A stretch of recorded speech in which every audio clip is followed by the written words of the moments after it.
Supreme court की सरजनिश के बाद उत्तराखंड हुकूमत ने दिव्या फार्मेसी और पतंजलि आयुर्वेद लिमिटेड के 14 मसनूआत के मैन्युफैक्चरिंग लाइसेंस को फौरी असर से मुअत्तल कर दिया है। हुकूमत ने सुप्रीम कोर्ट में हलफनामा दाखिल करते हुए कहा कि उत्तराखंड स्टेट लाइसेंसिंग अथॉरिटी ने 15 अप्रैल को मुअत्तली का हुक्म जारी किया है। यह हलफनामा अथॉरिटी की जानिब से उसके ज्वाइंट डायरेक्टर मिथिलेश कुमार ने दाखिल किया है। रियासती हुकूमत ने जिन मसनूआत के मैन्युफैक्चरिंग लाइसेंस को फौरी तौर पर मुअत्तल किया है इनमें सवासारी गोल्ड, सवासारी टी, ब्रोंकोम, सवासारी प्रवाही, सवासारी अदलिया, मुक्ता विटी एक्स्ट्रा पाउडर और दीगर ऐसी ही चीज़ें हैं। ज्वाइंट डायरेक्टर ने गैर इरादी तौर पर अदालती अहकाम की तामील न करने पर गैर मशरूत माफ़ी मांग ली है। इसके साथ अदालत को यकीन दिलाया है कि वो जानबूझकर ऐसा कोई काम नहीं करेगी जिससे अदालत उज़्मा के किसी हुक्म की नाफरमानी या इसका विकार मजरू हो। ज्वाइंट डायरेक्टर ने अदालत उज़्मा को बताया वो सूरत हाल व मामले की संगीनी से पूरी तरह वाकिफ़ हैं। उन्होंने हमेशा अपने फ़राइज़ को अपनी बेहतरीन सलाहियत और कानून के मुताबिक अदा करने की कोशिश की है। मरकज़ी वज़ीर दाखिला अमित शाह ने कर्नाटक में कांग्रेसी हुकूमत को निशाना बनाया और जनता दल और सेकुलर JDS के रुकन पार्लियामेंट प्रज्वल रेवाना के खिलाफ जिनसी हरासानी के इल्ज़ामात के सिलसिले में हुकूमत की लापरवाही को ज़िम्मेदार करार दे दिया है। एक प्रेस कॉन्फ्रेंस में शाह ने वाज़ेह तौर पर कांग्रेस पार्टी पर जिम्मेदारी डालते हुए कहा कि BJP हमारे मुल्क की मात्र शक्ति के साथ मजबूती से खड़ी है। कांग्रेस से सवाल करना ज़रूरी है। कर्नाटक में इस वक्त किसकी हुकूमत है, जिम्मेदारी उन पर आयद होती है कि उन्होंने ज़रूरी कार्रवाई में ताख़ीर क्यों की। BJP JD के साथ हलीफ होने के बावजूद ख़ुद को इस मामले से दूर रखती है और इसरार करती है कि ये बुनियादी तौर पर रियासती हुकूमत को संभालने का मामला है।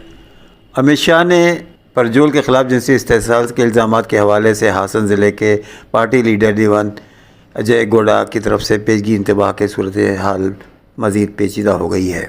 ये इंतबाह प्रज्वल के हासन में नेशनल डेमोक्रेटिक अलायंस ने अपनी उम्मीदवारी का ऐलान करने से महीनों पहले जारी किया था। प्रज्वल के ख़िलाफ़ इल्ज़ामात में फ़ोहश वीडियोज़ को फैलाना शामिल है जिसमें मुबैना तौर पर जिनसी ज़्यादती की तस्वीर कशी की गई है। इसराइली हमलों में 24 घंटों में मज़ीद 47 फ़िलिस्तीनी शहीद और 61 ज़ख्मी। फ़िलिस्तीनी मीडिया के मुताबिक मग़रबी किनारे के शहर अल खलील में इसराइली फ़ौज ने एक स्कूल पर छापा मारा। इस दौरान इसराइली फ़ौज ने तालिब इल्मों और असातिज़ा पर आंसू गैस के गोले बरसाए। रिपोर्ट्स के मुताबिक 7 अक्टूबर से जारी इसराइली हमलों में फ़िलिस्तीनी शुहदा की तादाद 34,535 हो गई है, जबकि इन हमलों में 77,704 फ़िलिस्तीनी ज़ख्मी हुए हैं। दूसरी जानिब गज़ा में जंगबंदी मुआहदे की कोशिश के सिलसिले में अमरीकी सदर का कतर के अमीर और मिस्र के सदर से फ़ोन पर रब्ता हुआ है। वाइट हाउस के मुताबिक गज़ा में फ़ौरी पायदार जंगबंदी और यरगमालियों की रिहाई के मुआहदे पर बातचीत हुई है। अरब मीडिया के मुताबिक हमास का वफ़द कतर से रवाना हो गया है। हमास जंगबंदी तजवीज़ के तहरीरी जवाब पर काम कर रहा है। अरब मीडिया के मुताबिक हमास के वफ़द ने गुज़श्ता रोज़ काहिरा में मिस्र और कतर के नुमाइंदों से मुलाकात की थी।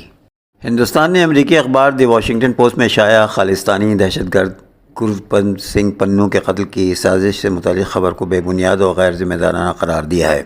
वज़ारत ख़ारजा के तर्जुमान रणधीर जायसवाल ने मीडिया के सवालात के जवाब में कहा कि अमरीकी अखबार में शाया होने वाली मुतल्लिक़ा ख़बर एक संगीन मामले पर नामुनासिब और बेबुनियाद इल्ज़ामात आयद करती है।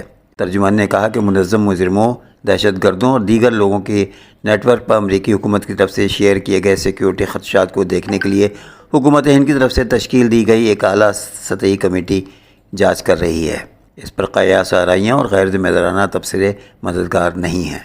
और आखिर में एक दिलचस्प खबर, तुर्किया में एक शहरी ने प्रैंक के तौर पर शहर के 50 से ज़ायद रेस्टोरानों पर मुख्तलिफ खाने के ऑर्डर दिए और सबको साबिक़ गर्लफ्रेंड के घर का पता बता दिया। मीडिया रिपोर्ट्स के मुताबिक तुर्किया के शहर अजमेर में यह वाक़या पेश आया जब एक फ़्लैट की इमारत के सामने 2 दर्जन से ज़ायद डिलीवरी करने वाले जमा हो गए। इस गैर मामूली इज्तिमा को राहगीरों ने रिकॉर्ड किया और वीडियो सोशल मीडिया पर पोस्ट कर दिया, जो देखते ही देखते वायरल हो गया।